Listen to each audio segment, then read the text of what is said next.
যদি নির্বাচনের তালিকা সম্পূর্ণ না হয় তাহলে ভোট করবার কোনো মূল্য থাকে না, ভোট করবার কোনো বৈধতা থাকে না।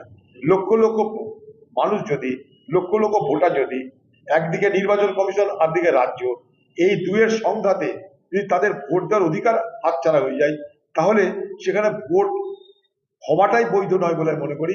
তাই আমি দাবি করেছি যে যতক্ষণ পর্যন্ত না মানুষের ভোট দেওয়ার অধিকার সুরক্ষিত হচ্ছে, ভোটার তালিকা সম্পূর্ণ করার মধ্যে দিয়ে, অবাধ করার মধ্যে দিয়ে, ততক্ষণ পর্যন্ত নির্বাচন করা উচিত নয়, নির্বাচন স্থগিত রাখা উচিত। এটা আমার খুব দায়িত্ব নিয়ে এই বক্তব্যটা আমার পক্ষ থেকে বলার চেষ্টা করেছি। এখন বাংলার মুখ্যমন্ত্রী তিনি ধর্ণা দিচ্ছেন, তার ধর্ণা মানে সেটা ভোট। এতদিন করেনি, এখন ধর্ণা মানে ভোটের মার্কেট চলে এসছে, এবার ধর্ণা দিয়ে বাজারটা গরম করতে হবে। এর আগে এনআরসি, নন এনআরসি, এখন এসআইআর আর নো এসআইআর, এই স্লোগান তৈরি হবে। বাংলার মুখ্যমন্ত্রী চালাকিটা দেখুন, বাংলার মুখ্যমন্ত্রীর দ্বিচারিতাটা বাংলার মানুষ দেখুন একবার। যাদের আজকে ভোটার লিস্টের নাম ওঠেনি, আমি তাদেরকে বলবো বাংলার মুখ্যমন্ত্রীর দ্বিচারিতা সম্পর্কে একটু দেখুন আপনারা। এ কি বলেছিল বাংলার মুখ্যমন্ত্রী, যতক্ষণ পর্যন্ত না আমার নাম না উঠবে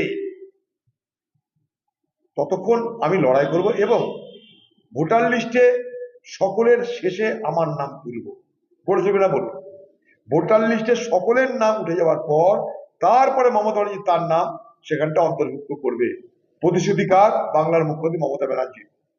আজকে কিন্তু সেই জায়গায় দাঁড়িয়ে আছেন, চুপচাপে নিজের নাম তো তুলে নিয়েছেন।